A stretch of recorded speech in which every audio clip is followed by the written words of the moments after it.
E eu fui convidado aí pelo meu amigo e sócio Vitor para falar para vocês um pouco sobre vídeo. E então eu pensei em algumas coisas que a gente poderia abordar numa primeira conversa, assim. Então hoje eu pretendo ser rápido, sucinto e genérico, porque não temos muito tempo. E eu quero passar por várias etapas aí da parte que me toca. Mas então, o que eu coloquei aqui já no primeiro slide, eu vou falar sobre linguagem audiovisual, vou explicar o que é linguagem e como é que ela se aplica à questão do vídeo.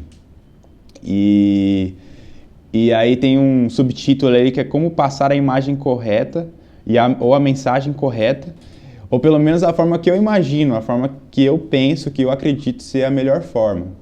Por que isso, né? Por que eu coloquei isso? Então quer dizer que você não tem certeza do que você está falando, que você está falando coisa que você inventou. Não exatamente. Acontece que quando a gente pensa em arte, em entretenimento, em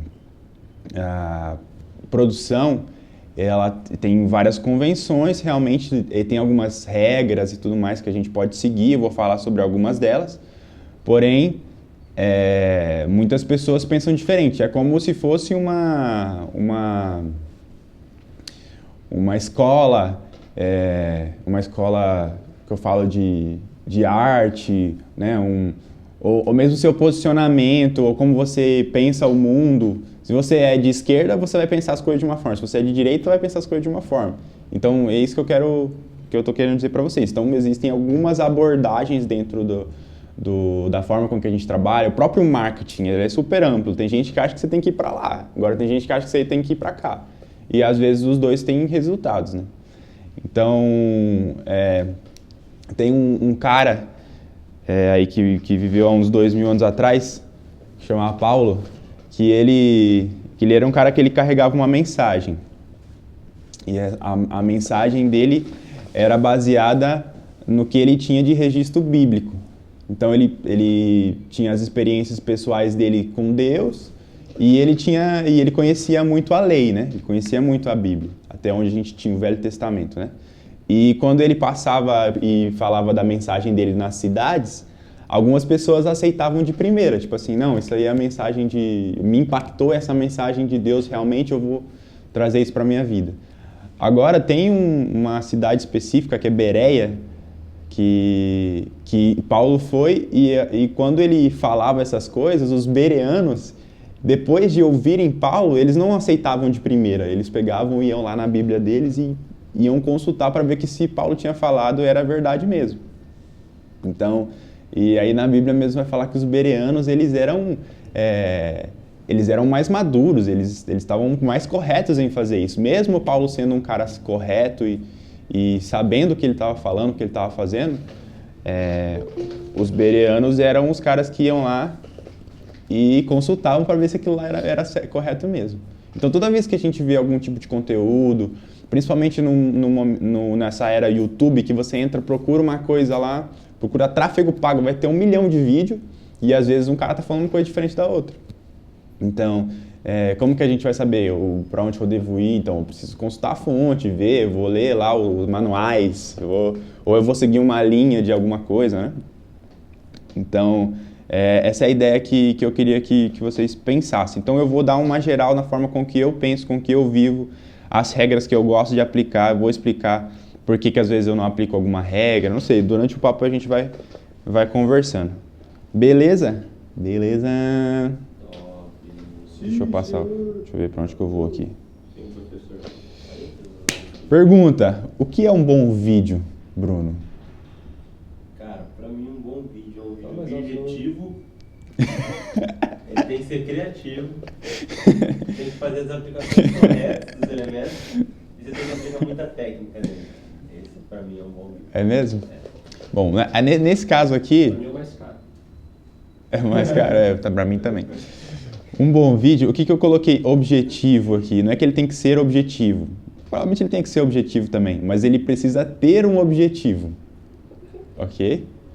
Então a gente vai falar sobre isso, a gente vai falar sobre a criatividade dentro dessa coisa do vídeo. Era para estar rolando o Cinemagraph ali, não sei por que ele não toca, por algum motivo. A gente vai falar sobre a aplicação e também sobre técnica um pouco, que eu acho que talvez era o que a maioria talvez estava esperando que eu ia falar mais e tudo mais. Mas a questão da técnica, ela realmente é uma coisa muito técnica e muito profunda. Eu trouxe um livro aqui, por exemplo, é um livro grandinho, entra aí, Plinião. Esse aqui é o livro 5Cs da cinematografia, fala sobre técnicas de audiovisual, né? Aplicadas principalmente à parte do cinema, diálogo e tudo mais. Então aqui existem várias técnicas, algumas são datadas, inclusive a gente olha para elas e fala assim, hoje em dia talvez isso aqui não funcione tanto, porque já é um livro mais antigo e tal. Mas assim, é muito profundo. Inclusive por isso existem... eu vi esses dias uma frase que me marcou muito, que eu até falei para algumas pessoas, que é as marcas nascem para gerar desigualdade entre coisas aparentemente iguais. E na questão do vídeo, tipo um diretor, né? O que diferencia um diretor do outro? O que diferencia uma ideia de roteiro de um outro, sabe? Então, são essas desigualdades. E como que a gente cria essa desigualdade rica, né? Então, através de técnica, através de muito estudo, muita pesquisa e muita aplicação. Então, a gente vai falar um pouco disso também, mas eu não vou focar muito hoje na técnica. A gente pode fazer, de repente, um outro dia de falar sobre técnica, realmente, se vocês quiserem aprender, porque talvez nem todo mundo vá aplicar isso no seu dia a dia, né? Então, a primeira coisa que eu vou falar é sobre o objetivo. E dentro do objetivo desse vídeo, ou mesmo, né, eu vou falar sobre os fundamentos do Design Thinking. Então, pensa comigo, isso é uma abordagem que se aplica a qualquer coisa criativa, não só ao vídeo. Mas se você é um designer, se você é um copy, ou até um gestor de tráfego, ou é alguém que pensa solucionar alguma coisa, o Design Thinking se aplica. Porque ele não é uma ferramenta de design, ele é uma abordagem realmente, é um sistema que a gente usa para encontrar respostas, padrões e criar formas, né? Então, vou explicar o que cada um desses aspectos funciona antes da gente pensar na parte prática. Então, a primeira coisa que a gente encontra no Design Thinking é a definição de problemas. Então, quando você pergunta, eu já falei isso aqui, né, para algumas pessoas, pode ser que seja maçante, mas desculpa aí. Quando você pensa em design, por exemplo, Plinião está aqui com a gente, quando você fala para as pessoas que você é designer, o que elas pensam que você faz? Nossa, parece que é um cara que joga um monte de tinta na parede, assim, sai aquelas coisas coloridas, assim, é meio... Então, vamos pensar no designer gráfico. Fala assim, eu sou designer gráfico, daí o que é a primeira coisa que a pessoa pensa?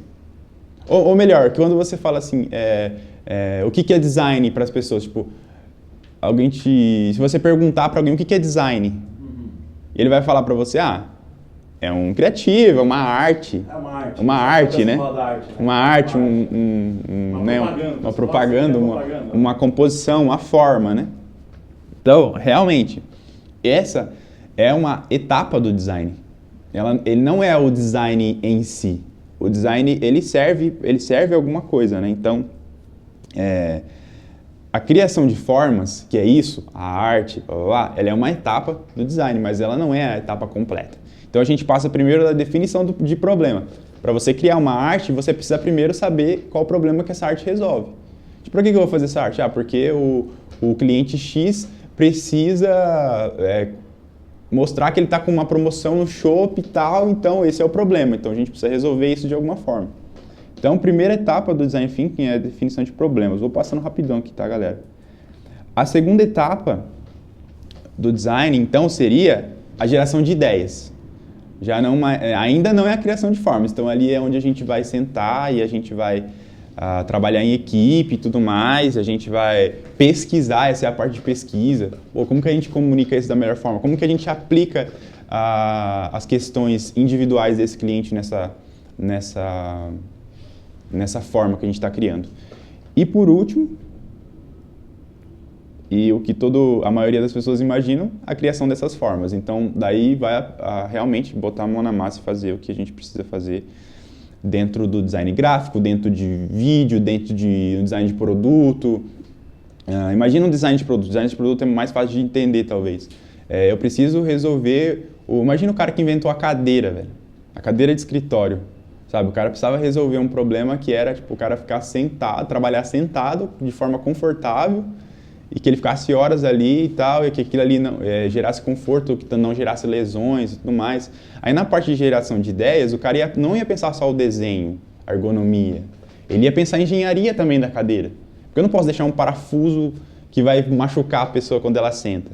Eu não posso, enfim, eu tenho que fazer as coisas corretas, tanto na parte da engenharia, quanto na parte visual e tudo mais. Então precisa correr bem isso daí. Só uma coisa que é muito legal que você está falando aqui. Tipo, pode falar. A maior coisa que o pessoal fala que é a diferença da arte e do design é que a arte é subjetiva e o design é objetivo, né? Então justamente tem que cumprir um objetivo, né? E outra coisa em síntese, essas 3 etapas é propriamente o processo do design mesmo. Exatamente, tudo, né? Sim. Aquilo que a gente montou lá na reunião, definiu todo o processo, em síntese é isso aí, porque tipo, primeiro, definição de problemas. A gente olha no mundo e o que a Thaís escreveu, tipo, qual que é a ideia que a gente precisa representar, objetivo. Segundo, geração de ideias. Vai olhar no Google lá, o que é aquilo? Então vai lá, tipo, dar uma pesquisada e gerar ideias. Aí depois vem a execução das formas. Sim, e inclusive, não, e realmente, tipo, essa é a sequência lógica. Porém, o designer, você vai saber melhor do que eu, né, velho? Você fica voltando. Você tá, às vezes, ali, às vezes você escolhe três ideias, essas 3 ideias que são legais, aí você vai aprofundando uma ou outra até você achar qual que comunica da forma mais correta e daqui a pouco você tá naquela ali, beleza, mas daí você volta na pesquisa, você volta no problema às vezes para ver, cara, será que esse problema, quando você às vezes não tem tem que fazer isso com muito rápido e tal, você tem que ficar voltando mais ainda, né? Quanto mais a gente soluciona as primeiras partes, mas via de regra a gente volta, principalmente na geração de ideias, né? Aí, vamos pensar no nosso vídeo, então, né? Qual o problema específico que esse vídeo deve resolver? Então, a gente está na parte da definição de problemas do design. Essa é uma pergunta boa, né? Para que a gente vai fazer uma peça, uma forma, um vídeo? A gente precisa resolver alguma coisa, então a gente precisa pensar nisso daí. Olha só essa frase aqui, que legal. Lê aí para mim, Brunão. Um problema bem formulado já é meio caminho andado. Exatamente. Cara, às vezes, olha, o que a gente tem que olhar para isso, tá? Porque muitas vezes o cliente ele vai te pedir um vídeo, uma arte e tudo mais para resolver um problema que às vezes ele acha que essa arte dessa forma vai resolver. Ou às vezes o problema que ele acha que ele tem não é o que ele tem, o problema está mais embaixo. Por exemplo, meu problema é que eu não vendo. Não, seu problema não é que você não vende. Seu problema... Você tá falando isso, cara? Não. o cliente pode dizer, cara, o meu problema é que eu não estou vendendo. Tá, mas por que você não está vendendo? O seu problema está mais embaixo. É o seu produto, é o seu serviço, é o preço, é a comunicação. Não tem marketing. Não sei, você não está conversando muito com a gente. Então, assim, às vezes o problema está mais embaixo. Então, a gente tem que ter esse problema bem resolvido, formulado, para que a gente consiga fazer alguma coisa para resolver esse problema de fato. Então, coisas que a gente pode fazer. Design Thinking, trabalho em equipe. Não existe Design Thinking sem co-design. A gente precisa fazer as coisas juntos. Então, para saber mais sobre os desejos, sobre as necessidades do cliente, da persona do cliente, né, do nosso cliente, a gente precisa pesquisar mais, cara. A gente precisa trabalhar nessa parte focado em construir coisas que não apenas sejam criativas ou sejam aquele passo a passo que a gente já faz, que é tipo organização e tudo mais, que faz parte, mas que não necessariamente traz um tipo de resultado. Então, trouxe até algumas ferramentas que inclusive o Design Thinking nasceu lá nos anos 50 com o Brainstorm, foi a primeira ferramenta que a galera usava. E o Brainstorm é aquela parada daquela explosão de ideias, né? De a gente estar aqui em grupo e aí, igual a gente fez ontem, né? Precisamos de um nome para o Mastermind, então a gente reuniu a galera e começou a jogar um monte de nome lá, pesquisar coisas e às vezes é muito aleatório, então essa é a hora de ser aleatório mesmo, de chutar para onde der, assim, e depois a gente vai afunilando as ideias. Mapas mentais é a mesma coisa. Cara, eu já fiz muitas coisas assim, muitas ideias que eu precisava desenrolar, que eu estava meio travado. É coisa de colocar a ideia, colocar a frase ou a premissa principal numa folha ou num miro da vida, coloca lá, por exemplo, Mastermind, Mastermind de Network, e daí todas as palavras que vêm na sua mente você vai colocando. Beleza, conexão, blá, blá, blá, blá, blá. Vai colocando todas essas palavras aí. Aí você faz isso em grupo. Faz isso aqui, nós que estamos aqui, nós 6. E aí depois a gente pega os mapas mentais de nós 6 e compara um do lado do outro. Aí a gente vai ver, a maioria colocou essa palavra aqui, então essa palavra aqui faz sentido. Então a gente vai pegando todas essas palavras e já funilamos, chegamos aqui a 5 palavras que para todos faz sentido. Então, esse tipo de exercício e trabalho em equipe pode ir gerando em nós coisas que fazem sentido e vão equilibrando a gente para trabalhar na mesma mente, no mesmo caminho, né? Porque o que acontece? A gente precisa... Tem uma ferramenta que eu chamo de slider, mas tem outros nomes também, por exemplo, quando você vai fazer uma matriz de marca ou... Enfim. Que você normalmente senta com o cliente e pergunta para ele, cara, a sua marca, a sua empresa, seu produto, você acha que ele é mais delicado ou ele é mais bruto? Você acha que ele é mais assim ou é mais assado? E aí o cara vai te falando, eu acho que é mais isso, mais aquilo. E aí você fala assim, mas você disse que a sua marca ela é mais bruta. Então, mas na sua mente, qual que é a marca mais bruta que você conhece? Aí o cara fala, sei lá, Caterpillar. E qual que é a marca mais suave, mais... sei lá, daí o cara vai falar lá uma marca X, Melissa, sei lá. E aí o que você vai fazer? Você vai colocar o seu parâmetro de bruto ou de delicado, ou coisa assim, junto com o dele. Tipo assim, pra mim isso aqui que é o mais bruto. E para ele é isso daqui. Daí, na sua cabeça, você vai fazer uma diferença de o que é bruto para você e o que é bruto para ele. E aí você vai fazer um gráfico também, mostrando em todas essas qualidades, né, em todos esses... enfim, de todas essas palavras, esses adjetivos dessa marca, se a gente somar todos, sendo uma marca bruta, uma marca mais institucional, uma marca mais isso, mais aquilo... Qual que é a marca que dentro desse gráfico aqui caberia para a gente ter uma referência de tudo isso daqui? Microsoft. Aleatório, né? Então a gente já tem uma ideia de pesquisa, de procurar. Mas como que é essa marca aí? Como é que é a comunicação dele? Qual que é a visão deles, a voz deles, né? E assim a gente vai encontrando maneiras e formas de encontrar, de resolver os problemas do cliente, né? E com as nossas peças e com as nossas campanhas e tudo mais. Beleza? Então, trabalho em equipe. Vamos agora para a próxima etapa, que é a geração de ideias. Cara, aqui a gente está falando de processo criativo, de processo de pesquisa. Pesquisa é muito importante. E essa frase aqui, processos criativos normalmente tem mais de processos do que de criativo.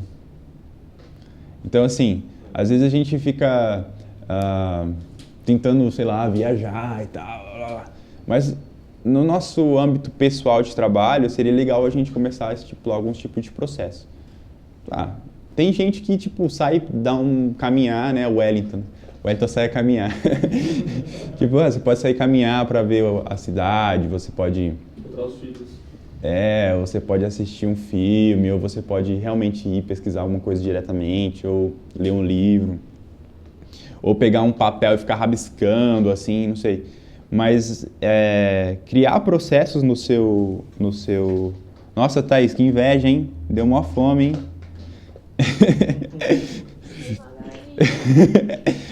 Então a gente pode criar processos, vai ajudar a gente muito a desenvolver a nossa criatividade, cara. E assim, processos diferentes também, né? Por que acontece? Projetos são diferentes. Às vezes a gente precisa mudar o nosso processo, porque tem uma frase que se nada muda, nada muda, né? Nada muda se nada mudar. Então a gente precisa às vezes mudar alguma coisa para que alguma coisa mude. Então, se você já tem um processo há 5 anos que você faz sempre a mesma coisa, talvez seja a hora de pensar alguns outros processos, ver processos de outras pessoas e tal. Esses dias, não sei se vocês viram que eu postei no Insta, mas eu estava vendo aqui nesse livro aqui sobre Design Thinking, no final tem o pessoal, esse livro foi escrito por alguns alunos de uma faculdade americana, eles foram um estudo de caso deles lá e tal, eles fizeram alguns cases e pesquisas com outros designers e formaram esse livro que ele é bem prático de técnicas, assim. E no final eles perguntaram para alguns designers, tipo, qual que era o processo criativo deles, né? E aí tem coisas muito engraçadas, cara. Tipo, desde caminhar, a maioria fala assim, eu não sei, eu não sei responder essa pergunta, eu pego um livro, saio ler, às vezes eu faço tal coisa, vou lá. Mas teve um especificamente que eu achei muito boa, que ele fala assim, na verdade eu não tenho ideias, eu tenho prazos. E então assim, imagina, você faz uma pergunta para um cara, a primeira coisa que vem na cabeça dele é isso, né? O cara é genial. Hã? Então, beleza. Aí eu trouxe algumas perguntas, vamos pensar agora no vídeo, só que você pode pensar também na questão da ideia, né? Então, na ideia de tudo que você for fazer, do seu texto, do seu design gráfico, do seu vídeo, da sua campanha. Eu acredito que pode ser aplicado a quase tudo isso daqui. Então, eu coloquei aqui, por exemplo, seu vídeo, mas igual eu falei, pode ser sua ideia. Atinge e envolve o seu target, ele envolve o seu alvo, atinge as pessoas que você quer, que você vai mostrar esse vídeo, esse material? Primeira pergunta que a gente pode fazer. Alguém consegue me dizer aí, até a galera de casa, inclusive para participar, se quiser, alguma vez que você recebeu um vídeo assim, tipo, chegou para você de forma orgânica ou através de algum anúncio, um vídeo que te atingiu, tipo, você falou, cara, esse vídeo aqui é pra mim, é muito pra mim. Helicópteros remotos, eu já recebi. Fala mais alto, acho que não. Helicópteros remotos. Tipo, de controle remoto? Não, helicópteros... Como assim? Helicóptero. Eu já recebi um anúncio de helicóptero real mesmo. Tipo, pra comprar? Pra entrega, pra comprar. E isso atingiu você em cheio. Entendi. Aí eu falei, não, mano, eu vou gastar pouco. Patinho.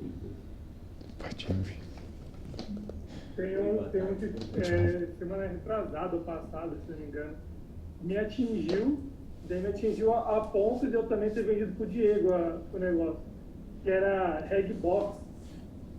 Já tô fazendo marketing de negócio aqui também, mas tipo, foi muito certeiro, porque chegou o vídeo, eu cliquei, né, entrei no site, entrei em tudo, e hoje todo dia aparece inclusive no meu feed, e eu só tô esperando o dia pra comprar, mas eu vou comprar. É um pendrivezinho que vem 16 mil jogos de Play 1, Play 2, Play 3. E, mano, aquilo lá me pegou demais, porque, eu queria ser o cara que tava sentado naquele sofá jogando. É um vídeo, é literalmente isso. É um cara no sofá, bota o controlinho, jogando e de boa. E aquilo me pegou total e eu acho que o presentinho de Natal vai ter. Top! É isso aí. Então, esse é um vídeo que atingiu o target correto, né? Beleza. Outra pergunta que podemos fazer. É simples, o seu vídeo, a sua ideia é simples e comunica claramente a proposta? Ó, isso daqui, o que quer dizer simples, né? Quer dizer que é michuruco? Não. Simples é que é direto, cara. que não fica não fica envolvendo assim um monte de coisa. Eu vejo isso muito em anúncio, tá? A maioria dos anúncios não me pegam, a maioria por causa desse motivo. Não é simples, o cara quer fazer todo um negócio assim para comunicar uma coisa que ela é simples, tem que ser então. E não fica claro às vezes. Quer ver? E vieram perguntar pra mim, uma crítica a nós, hein? Cara, você é uma pessoa que eu já conhecia há um tempo, eu já tinha feito trabalhos para a empresa que ela trabalha. E ela falou, você é dono da Tríade, o que especificamente vocês fazem? O que vocês fazem? Tipo, quer dizer que a gente não está comunicando o que a gente faz. Tá lá, Tríade digital, o que pode ser isso? Pode ser uma empresa de internet, ou pode ser uma empresa que vende bot para sei lá, fake news. ou pode ser uma empresa de marketing focada em quê? Né? Assessoria, tráfego pago, fazer social media. Beleza? Então, assim, ideia, seu vídeo, sua arte, sua copy, simples, comunica claramente a proposta. Vamos pensar nisso. É surpreendente? Cara, esse fator surpresa é uma coisa interessante, né? Então, que precisa ser toda vez uma coisa tipo assim, o lançamento, uma coisa que eu nunca vi na vida, não. Mas precisa surpreender de alguma forma. Eu acho que o Rafa, quando ele viu o negócio do box lá, como é que é? Hagabox, ele ficou surpreso com um negocinho pequeno que tinha tanta coisa interessante lá dentro e, cara, isso aí é pra mim. Então, ele se surpreendeu com aquilo. Porque eu acredito que às vezes a gente nem sabe, tem coisas, cara, que a gente nem sabe que é acessível, né? A gente fala, isso aí isso aí eu acho que não vou conseguir vou fazer. Inclusive a gente mesmo, a gente passa às vezes muita imagem de que, o marketing é caro, a fazer vídeo é caro. Vamos conversar, né? Tudo bem conversadinho a gente resolve. Cara, e foi exatamente isso mesmo, porque o que me pegou foi o final do vídeo, que era o preço tipo 50. E a palavra é 16 mil jogos e o outro lado 50. Porra, tá tirando. A vida inteira eu paguei um jogo de R$200 e como assim, do nada, 16 mil e 50? Foi exatamente isso. E o cara é duvidoso da... Exato, você fica até, é tão surpreendente, às vezes que fica assim, mano, será, velho? Será que esse negócio funciona? Oi, menino, entra aí, meu. Vamos lá para a próxima. O seu vídeo, a sua ideia, tem uma ideia central? Isso parece besta, tá? Mas às vezes eu vejo arte e vejo coisa que tem um monte de ideia. Tem um monte de coisa assim e parece que não vai para lugar nenhum. Então, é muito difícil a gente comunicar muitas coisas ao mesmo tempo. Então, vamos pensar nessa coisa de... E por que eu tô falando essas coisas, tá? Primeiro que era pra gente falar o que é um vídeo bom. Pra mim, um vídeo bom, ele é muito além da técnica. Tanto que tem filmes aí que ganharam várias premiações e que foram filmados com iPhone, assim. Então, óbvio, tem a questão da linguagem e tudo mais, né? Equipamento talvez não entre tanto nessa área, mas a gente precisa pensar o que é um vídeo bom, o que é uma peça boa, o que é um design bom, o que é um texto bom, né? Então, vamos lá. Ideia central. O seu vídeo, ele é direto? É a mesma coisa que eu mais ou menos a mesma coisa, né? A gente vai pensar em criativo, por exemplo, em anúncio, cara, tem que ser um vídeo direto, cara. Tem que ser um vídeo direto. Não quer dizer que tem que ser, tipo assim, explicando tudo, tipo, dando todas as informações e tal, e sendo aquele negócio meio varejão. A gente tem que ser criativo também, mas precisa ser direto. Olha aí uma coisa boa. Sua ideia, seu vídeo, o que você vai fazer, tem potencial para ficar na memória? Cara, qual que é a memória mais antiga, assim, que vocês têm de algo de publicidade, assim? Alguém sabe me falar? Alguém aí de casa? O meu é a Horácio Canela, que era um trem, na verdade. Não tinha prédio, não tinha nada, assim. Era simplesmente uma linha de trem, passava ali no trem. E assim, tipo, comercial de TV, ou tipo, slogan de marca. Coca-Cola no Natal, sabe? É o que... Urso polar da Coca-Cola. Abrindo a Coca-Cola de vidro. Isso é um nostálgico, né? Pra mim, que nem bebo, é aquela da tartaruga da Brahma lá. Eu pensei a mesma coisa, Eu não bebo, mas eu achava legal o comercial. E o outro da Antártica, aquele tiozinho chama, Bigodinho. O do Bombril. Tem do aquele cara Bombril. É verdade, do Bombril também. E não tem coisa, tipo, que você ouve, tipo, só amanhã nas Casas Bahia. Só amanhã mesmo.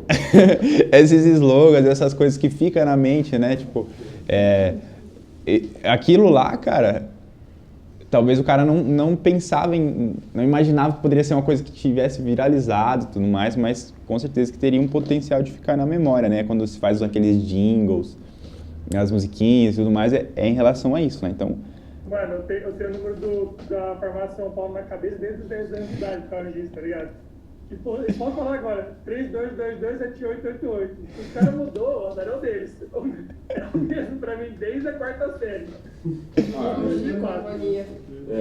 Período da Priscila.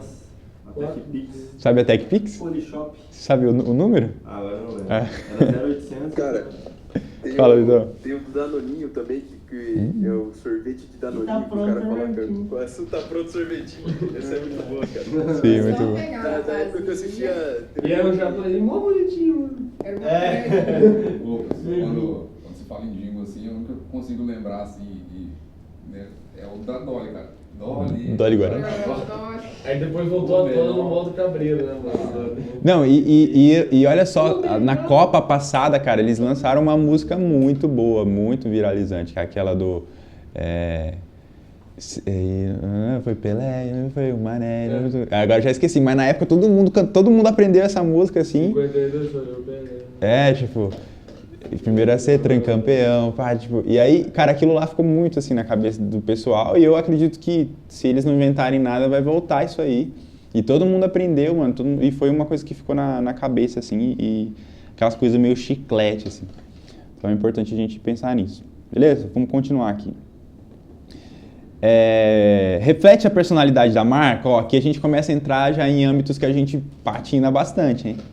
Ó, toda vez que a gente vai fazer alguma coisa para qualquer marca, para qualquer produto e tal, a gente tem que pensar qual que é a voz, qual que é o posicionamento, como que essa empresa comunica as coisas, porque toda peça que a gente vai produzir para eles tem que contar uma história não só para aquele momento específico, mas a gente está ajudando a construção da marca ao longo dos anos, né? Pode Nesse falar. caso aí, por exemplo.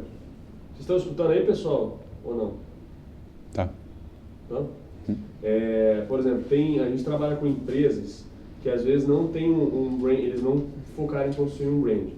Aí, o que você recomendaria para refletir essa personalidade? Por exemplo, isso teria se focado muito no início de briefing, essas coisas e tudo mais, ou realmente existem marcas que, cara, é difícil, por exemplo, a gente já fez trabalho para... Tá gravando? Hã? Enfim, entendeu a pergunta? Sim. Realmente, lembra lá no começo que eu falei sobre a questão de encontrar os problemas? Então, talvez quando você começa de cara, já pega uma situação dessa, isso daí já é um problema. Então, eu acredito que a gente precisa ajudar a levar o cliente a construir a própria personalidade de marca dele, se ele ainda não tiver isso como um branding book ou algo que ele já pensou, já aprofundou, já estudou e tudo mais. Porque, cara, marketing é vendas, certo? Cara, quem pensa que marketing é outra coisa, tá errado. Marketing é vendas. Oi? Isso é V4, fala. Não, isso aí é os primórdios das vendas, cara. E então, muitas vezes, o motivo da gente não estar vendendo é porque a marca não comunica com o público certo, ela não comunica com a linguagem certa, né? Então, esse tipo de coisa, ou mesmo o próprio nome da pessoa, do produto, da empresa, desde o nome, desde da identidade visual toda, ela não está comunicando com você, cara. Às vezes tem você não gosta de... Agora, por exemplo, voltou bastante a parada dos anos 80, né? A parada meio synth, assim, meio retrô e tal, tá em alta. Só que talvez isso seja uma coisa que passe daqui a pouco, né? Mas, por exemplo, anos 70 agora tá fora de moda. Se você iria, compraria roupas dos anos 70, sabe? Tipo, o mesmo estilo que vendia lá hoje em dia, sabe? Provavelmente tenha esse público para usar esse tipo de roupa. Mas para você, talvez não seja o público ideal. Então, por que eu falaria para você? Por que eu mostraria para você? E por que eu tentaria adequar a sua linguagem para dentro do meu ecossistema, da minha vida de marca? Não faz sentido. Porque eu ia estar querendo colocar uma coisa circular dentro de um quadrado. Não ia funcionar. Então, eu vou falar mais sobre isso aqui um pouquinho lá na frente, sobre a questão do branding e tal. Mas, assim, vamos pensar aqui nessa parte de refletir a personalidade da marca. A gente tem que, ao máximo, aquilo que a gente entende. De repente, se a gente não tem muita informação, vamos trabalhar com o que a gente entende. Vamos tentar seguir uma linha, pelo menos por um tempo, e a gente vai resolvendo isso ao longo do tempo. Olha, essa é uma pergunta boa, hein? A sua ideia é viável? O seu vídeo é viável? Porque a gente pode também ter toda uma ideia e tal, pensar muito, e no final das contas a ideia não é viável, né? Então a gente tem que trabalhar com todas com o equilíbrio dos nossos questionamentos. Olha só que coisa boa. Seu vídeo, seu trabalho, sua peça, o que for, traz benefícios para o cliente e a marca? Por quê? Muitas vezes a gente está fazendo uma parada assim, seria muito fácil a gente vender uma coisa que custa R$50 por R$20. Só que isso traz benefício para a marca? Às vezes não, né? Às vezes pode ser uma isca para alguma outra coisa, a gente pode pensar em estratégias dessa forma. Mas via de regra, a gente precisa pensar no benefício dos dois lados. Que todo mundo fique contente com o que está acontecendo ali, com essa comunicação. Coisa importante de se pensar, quando você olha para a sua peça ali, para a sua arte, para o seu vídeo, cara, isso aqui é bom para o cliente e isso aqui é bom para o cliente do meu cliente? Uma boa pergunta a se fazer. Entramos então à tão esperada criação de formas. Então, a primeira coisa que a gente vai falar é sobre questão de aplicação, tá? Que tem muito a ver com o que a gente estava falando sobre branding. E tem a ver mais um pouco com a parte de identidade visual também. Por quê, né? Deixa eu passar aqui e escandalizar vocês. Vocês acham possível que aconteça, que vocês vejam por aí isso daqui? Nossa, bizarro, hein? É possível ver isso aqui em algum lugar? Você vai ver esse tipo de comunicação da Coca-Cola? Não, né? E isso aqui? É a Pepsi do Lanterna Verde. Cara, você mostrando essa imagem aí, eu lembrei do Guaraná Antártica. Exatamente. Então, e isso aqui talvez é porque tá escrito Coca-Cola, né? Mas se tivesse uma lata ali, você ia lembrar da Pepsi. Entendeu? Isso aqui. E aí, assim, não só âmbito de cor, porque aqui eu só puxei o Hue Saturation para mudar a cor. Mas isso daqui, ó. Exato, hein? Cara, isso aqui é uma aplicação totalmente errada da marca da Netflix, certo? Raiva. Da raiva, né? E por isso a gente não pode fazer esse tipo de coisa. E às vezes essas coisas elas são muito minuciosas. A gente vê assim, essas coisas elas são chocantes, porque elas realmente fazem uma mudança bruta, assim. Porém, às vezes em mudanças pequenas, a gente está comunicando errado as questões da nossa marca, a marca que a gente está representando. E por que a gente não pode, então, usar a Netflix, a logo da Netflix dessa forma, e você nunca vai ver uma aplicação assim? Porque a minha amiga Netflix, ela tem um branding book, ela tem uma história, ela tem uma voz, ela se comunica de uma forma, ela tem as cores que ela trabalha, ela tem o estilo da logo, né, da tipografia, das fontes e tudo mais. Então, tipo, ó, tem aqui como não aplicar as logos dela, certo? Então, esse tipo de coisa a gente vai aprendendo, a gente vai aplicando com o tempo e é extremamente importante para a gente ser assertivo. Sabe aquele negócio de... tem acontecido muitas vezes de... o cliente não gostou. voltou a arte, voltou o vídeo, voltou não sei o quê. Muitas vezes é por conta disso daqui. Eu diria que 99% das vezes é porque a comunicação entre você, a marca e a persona dessa marca não tá alinhada. A gente não está trabalhando dentro das 4 linhas da marca. É assim, cara, não adianta a gente querer trazer uma coisa que é muito legal, muito criativa e tal, mas que não conversa com essa marca. Não fala com a mesma voz deles, não se aplica. Então, é muito importante a gente cada vez mais ir encontrando, conhecendo as histórias dessas marcas. Por que é bom conhecer as histórias? Porque, velho, as pessoas se conectam com outras pessoas, com outras histórias. Então, se a gente conhece, às vezes, não sei, você já fez o exercício de perguntar para o seu cliente qual a história da sua empresa? Qual a história da sua marca? Por que você decidiu ir para esse ramo? Existe alguma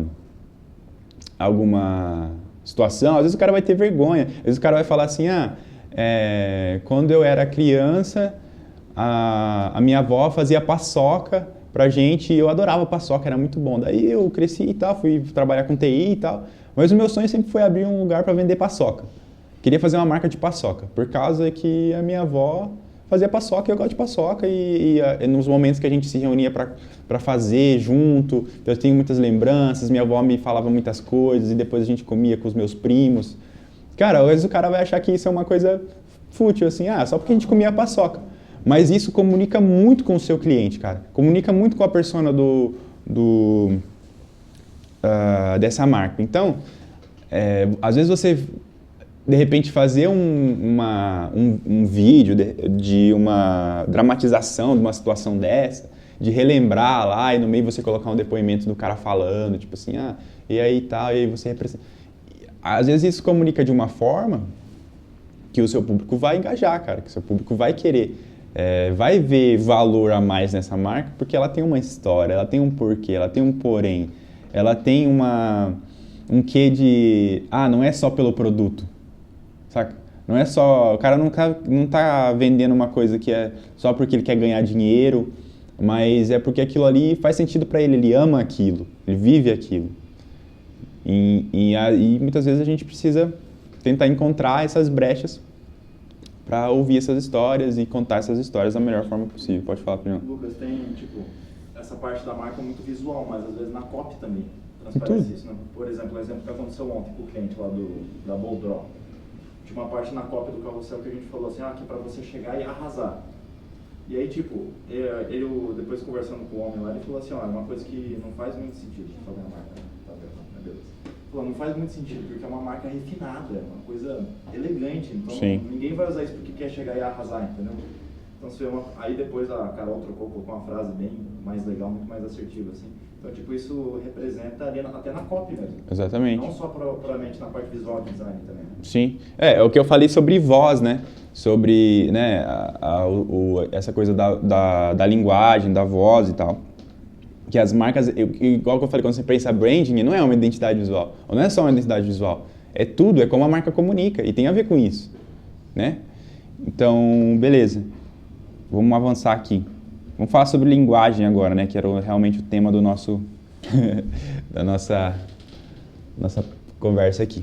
Então, o que é uma linguagem? A gente puxar no dicionário, então, linguagem é um sistema de sinais desenvolvidos a partir de uma língua e que funciona como meio de comunicação em circunstâncias específicas, ou um conjunto de sinais convencionados que permitem a construção e a transmissão de uma mensagem apenas por aqueles que conhecem esses sinais ou esses códigos.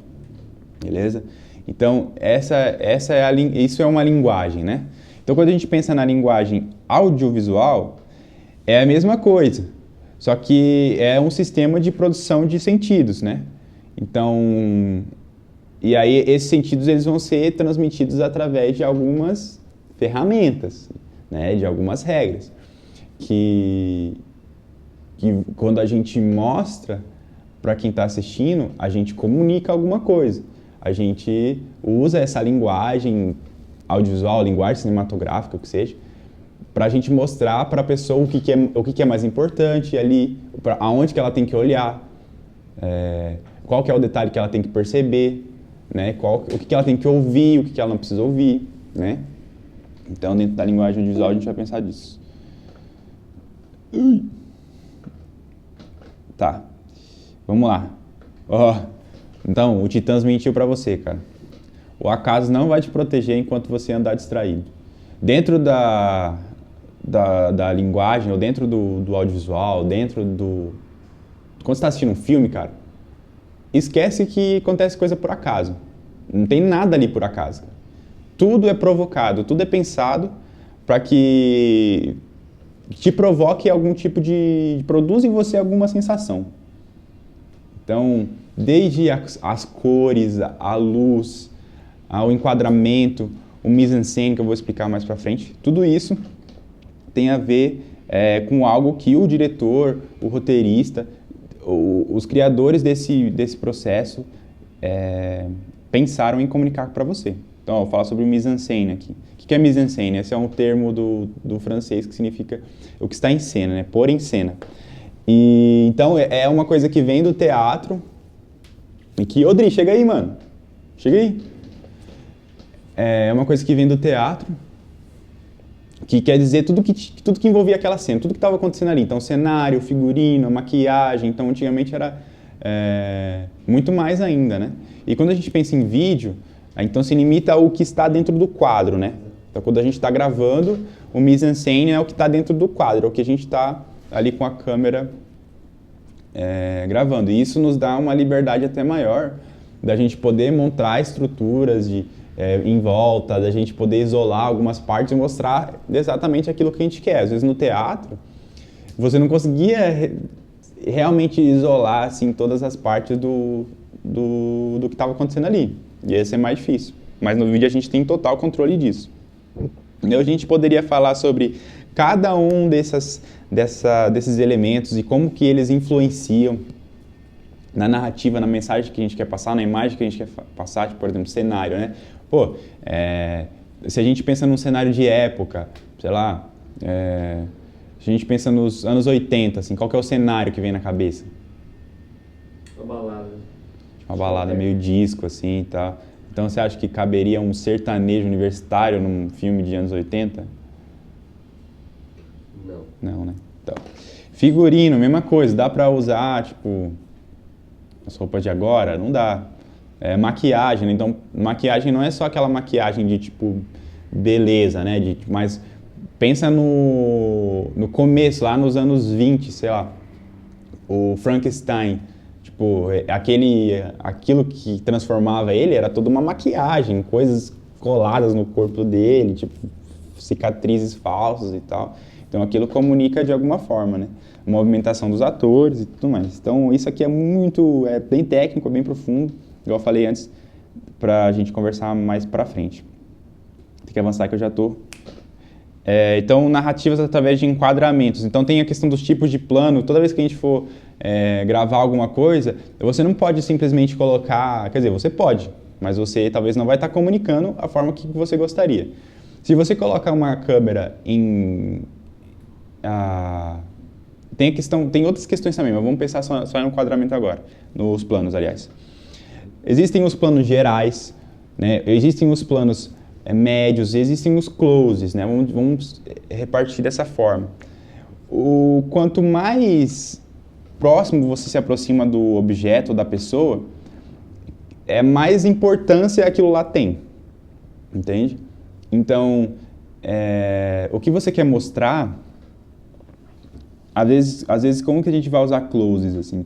Se diz que um diretor bom é o diretor que sabe usar closes, porque o close, quando você fecha no rosto de alguém, aquilo ali está mostrando total as emoções dela. Então, cara, em que momento eu preciso mostrar as emoções, aquela emoção específica naquele momento para eu conseguir transmitir aquela mensagem que eu quero mostrar. Em questão de objeto enfim, é a mesma coisa. E aí outras coisas que a gente pode pensar, ângulo e altura de câmera também comunica. Se eu gravo em plongé, né, plongé também é do francês, que significa mergulhar, então já fica mais fácil de entender que o que é plongé, então quando você filma de cima para baixo. E o contra-plongé seria então o contrário. Quando você filma alguém de cima para baixo, você faz essa pessoa ficar pequena, ficar inferior. E quando você faz o contrário, então você engrandece essa pessoa. Tem um filme que chama Cidadão Kane, cara, é uma aula, assim, enorme disso.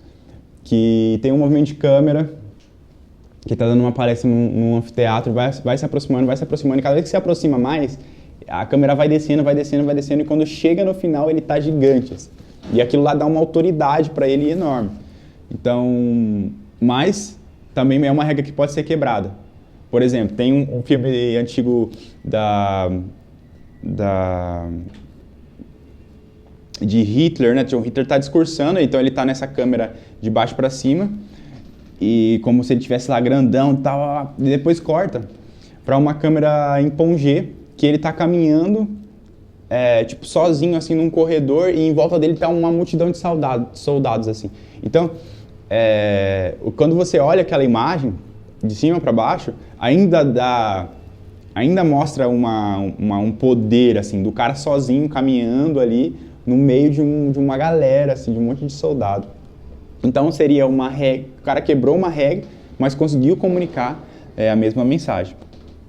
Então, câmera objetiva e câmera subjetiva é aquela ideia de você usar... Normalmente, quase sempre a gente usa a câmera subjetiva, que é aquela que... como se estivesse filmando de fora, né, o que está acontecendo. E a câmera objetiva é aquela que... como se fosse a sua visão, olhando para as coisas, assim, né? Então, cada uma delas comunica uma coisa diferente. A composição, mesma coisa. Cara, isso aqui igual eu falei, é uma coisa técnica, a gente pode aprofundar em outro momento, mas só estou passando porque o nosso tempo já foi. Aqui, mano, falou que vai terminar em 3 minutos. Tá, então vou tentar terminar em 3 minutos. Ó a Giovana aí. Então, outras ferramentas, simbologia das cores. Isso dentro de um ecossistema, às vezes, do seu cliente. As cores podem significar coisas diferentes. Existem sim as teorias e tal, se você for ler aquele livro A Psicologia das Cores e tudo mais, você vai entender caminhos por onde essas cores conversam com o nosso cérebro e tudo mais. Mas é muito... Você pode pegar uma coisa, às vezes, disruptiva, tipo, trazer para dentro de um universo seu, do universo daquela marca, que vai fazer sentido você usar, às vezes, uma coisa diferente do que todo mundo está fazendo. Mas você precisa criar isso daí de alguma forma, né? Construir isso, né? Diegese e não diegese também é coisa do quando você está assistindo um filme, por exemplo, você está ouvindo a música, tipo, tem uma trilha sonora, mas não necessariamente a trilha sonora só quem está assistindo está vendo, ela não está acontecendo no momento da cena ali. Então isso seria não diegético. Diegético é o que acontece dentro da cena. Então a gente pode brincar com isso daí também, com sound effects, né, com efeitos de sonoros e tudo mais, tipo, às vezes, tipo, no Poderoso Chefão, né, que começa a vir um trem, assim, rápido, tipo, o som vai aumentando, e o cara, tipo, meio que acorda, né, e aí isso é um som não diegético, porque não tá acontecendo aquilo ali, sabe. Enfim, raccord, que significa conexão, que é a questão dos cortes. Existem vários tipos de raccord, isso aqui é muito legal, cara, muito massa. Porque tem a ver com como a gente conecta uma cena com a outra sem que dê um baque, assim, sabe? Que fique fluido. Então existe raccord de movimento, raccord de eixo, enfim. E aí tem um raccord plástico, que a galera gosta muito de usar, que é sempre aquele que tem alguma brincadeirinha, assim. No Breaking Bad, por exemplo, pra quem assistiu, tem muito raccord plástico que eu acho um animal, assim.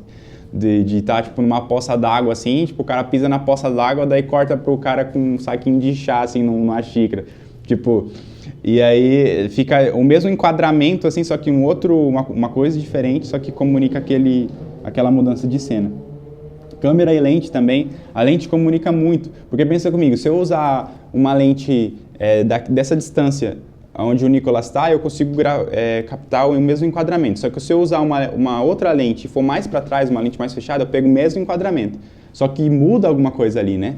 Então, essa lente ela vai ter uma aberração que vai mudar alguma coisa na questão da linguagem também. Iluminação, cara, demais, iluminação demais. Tanto que o exemplo mais claro é quando a galera pega uma lanterna assim e coloca tipo de baixo para contar uma história de terror, né? Que você fica com aquela cara tenebrosa. Profundidade de campo também é uma coisa que traz muita riqueza enfim, para a sua imagem, mas às vezes você quer trazer uma coisa de... eu vou ligar de novo. Bom, vou continuar aqui, galera, então. Só dá um exemplo do que é a profundidade de campo. Sim, tá. Então eu parei na questão da profundidade de campo, né?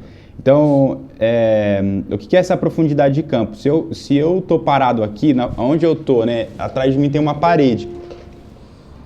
Então, e eu tô filmando aqui e tal. Atrás de mim não tem muita profundidade, eu tô logo colado com a parede.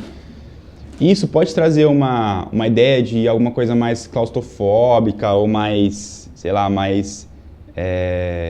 que vai fechar mais a psicologia dessa imagem. Então, às vezes a profundidade de campo, além dela trazer riqueza, ela também te traz informações, então você precisa entender. Tipo, a profundidade de campo, então, seria se eu estivesse me gravando assim, ó. Porque daqui para lá, existem várias camadas de objetos e de coisas no caminho. Então tem uma fila de mesas, tem outra fila, depois lá no final tem uma outra parede. Então existem várias distâncias focais que dão mais profundidade e fica mais rico a minha imagem, mas ela está comunicando muito mais coisas, então a gente tem que pensar isso também. O foco também, cara, enfim, onde você está focando é o que você quer mostrar, né? Então, às vezes você quer mostrar uma coisa desfocada por algum motivo. Então, é legal de brincar com foco. Movimento de câmera, cara, a gente não faz movimentos de câmeras aleatórios. Todos os movimentos, eles comunicam alguma coisa. Então, se a gente faz algo com a câmera parada ou com a câmera em movimento, as sensações são diferentes. Então, é mais ou menos... Isso aí, a gente já passou de quase uma hora de ideias. Ó, vocês têm meu contato aí, se alguém quiser entrar em contato comigo aí, com a minha produtora, tá? E é isso. Alguém? Por favor, por favor. Uma dúvida. Uma pergunta, se alguém tiver. Não, eu não tenho dúvida. Se alguém tiver alguma pergunta, fala. Ah, você não tem dúvidas? Não. Ô, louco. Nossa. Então eu fui bom, hein? Fui bem, hein? Eu só fiquei com mais dúvidas. Não, beleza. Pessoal, era isso. Alguém tem alguma pergunta? Ou algum comentário, alguma blasfêmia? Tira o olho aqui. Fechou. Parabéns, cara. Foi top. Pronto? Qualquer coisa, o Lucas está ali. Pessoal, espero que tenha sido... espero que tenha bagunçado mais a mente de vocês, de alguma forma. Com certeza. E qualquer coisa, qualquer dúvida, a gente continua aí No almoço. numa outra conversa. Chatice, continua.